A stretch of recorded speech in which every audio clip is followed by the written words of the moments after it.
Let's talk about the week of September 15th, which begins with a high quality workout of 1 to 5 to 1. This is a very familiar workout to many of you. We can use it at different points in the year because the mix of ingredients makes it appropriate in different situations.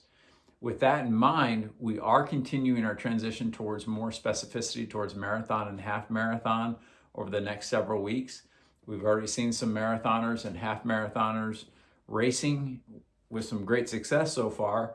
And then we want to continue that through October and through the beginning of November for most of you. Some of you will be going beyond that as well. So 1 to 5 to 1 is a great mix of ingredients, as I mentioned. Stamina, because there's 25 minutes of hard running. That's enough running. The recovery is relatively short, so you're getting that stamina benefit, the ability to maintain a pace. You're also getting some economy benefit, and the economy comes from a number of things, but most specifically when you exceed threshold.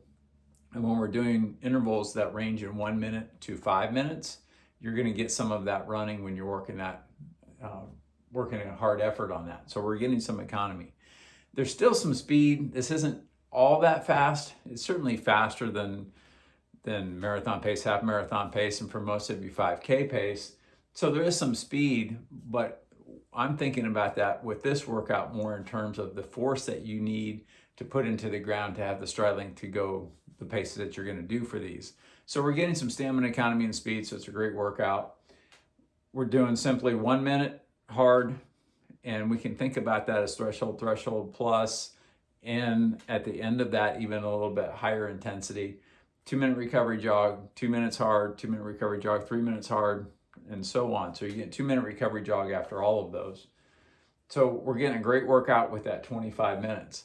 Now we can increase or decrease the recovery time or intensity and change the emphasis of this workout. If you go super slow-mo on the recovery jogs, or maybe extend them even, then we're getting more of an economy speed benefit. If you feel like I'm recovered, I'm not quite to 2 minutes, but I'm recovered and I'm going to go again, or I'm watching heart rate and my breathing's back under control, I'm going to go again before that 2 minutes is up, then we're emphasizing more the stamina benefit of that. So we can play with that a little bit. So if we get to this workout and you feel like I'm really strong here, but I could really use some help here, let's talk about that. Maybe we change that recovery variable in that and make that more of what you need specifically. Moderate quality workout this week, 75 to 85% steady state run, another one that you see all the time. This is high-end aerobic running. We're emphasizing getting to threshold because it is the moderate quality workout. So maybe there's still some recovery need in your legs when you get down here, but we want to accumulate as much time at threshold as possible. So if you easily get to 75% and you feel 80% is coming pretty easily, try to get to 85% as soon as you can. And of that 3 to 5 miles that most of you have listed in Training Peaks, you want to accumulate as much of that closer to threshold as possible. Huge training benefit comes from time under tension, and that can be legs and lungs. And in this workout, it's a little bit of both. You're not breathing as hard as you're going to on some of these intervals at 75 to 85%, but your respiratory rate is up there. You have some good aerobic pressure, so you're getting some time under tension with your lungs, and then also maintaining that type of pace, that threshold pace for 3 to 5 miles. You're getting some good tension in your muscles as well. And on half marathon and marathon day, that's the limiting factor, especially the marathon. It won't be about your lungs, it'll be about your legs, but we're getting both of those in that workout. So you can see the specificity towards marathon coming in that. Long run, it's just an endurance long run for most of you. We're increasing the distance another 2 miles, or if you're 20 miles, we're trying to accumulate 20 milers and see how high we can get our average for your 5 longest runs. I talk a lot about long run lab, and typically I'm talking about sugar, salt, and water. I'm still interested in that. What are you eating maybe 2 days before, certainly the day before, certainly the night before? What are you having for breakfast? What's the timing of that? When you start the run, are you fully hydrated? Are your glycogen stores as full as possible?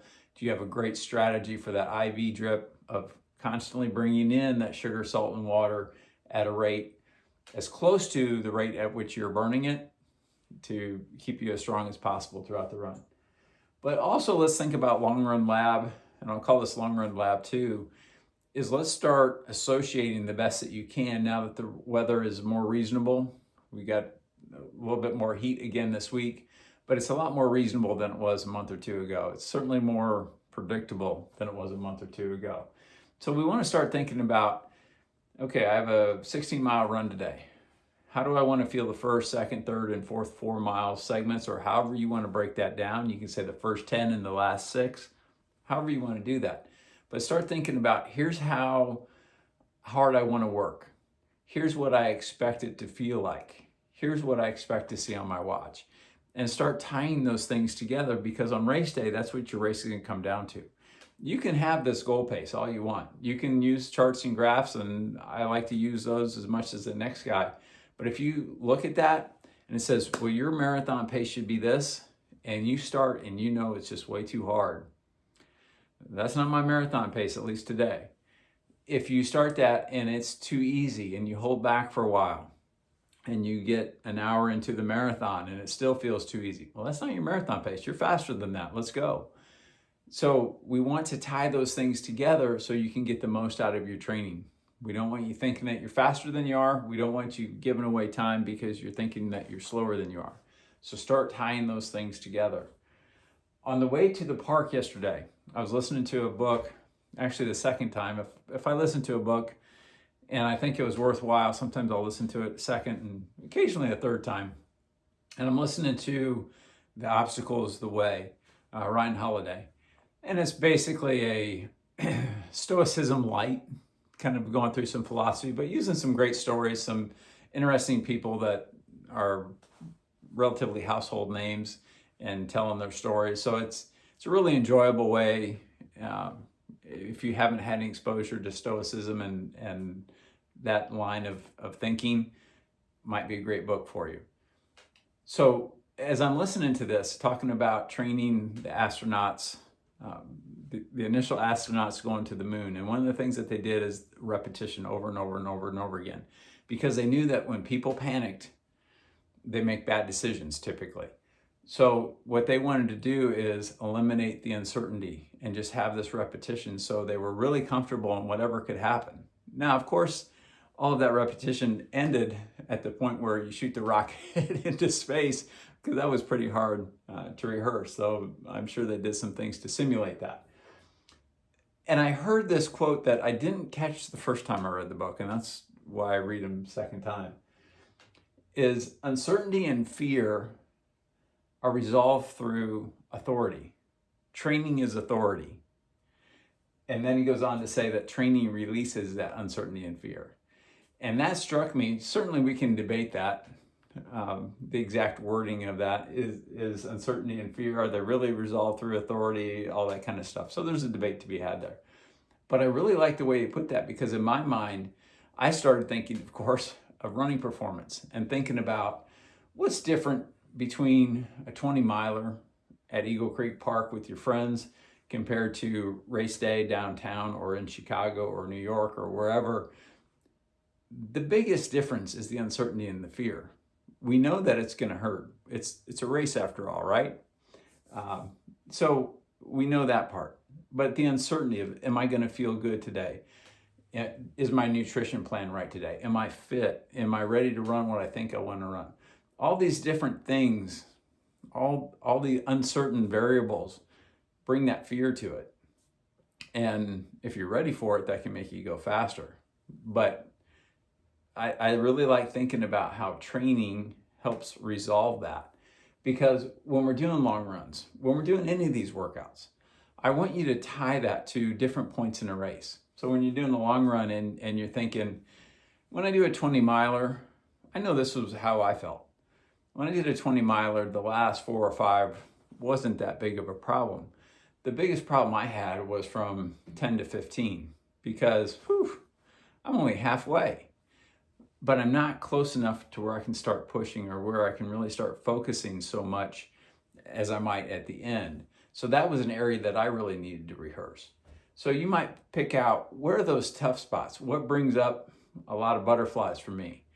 And if you think about those things and rehearse those in training And yeah, it's not going to be exactly the same. We're not shooting you into space.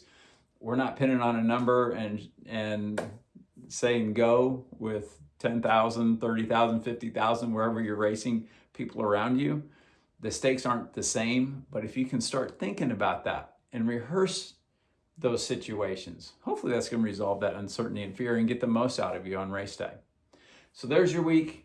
We're getting more specific to marathon and half marathon. If you're racing shorter distances than that, you might see some different workouts because we want to be specific to what you're getting ready to do as well.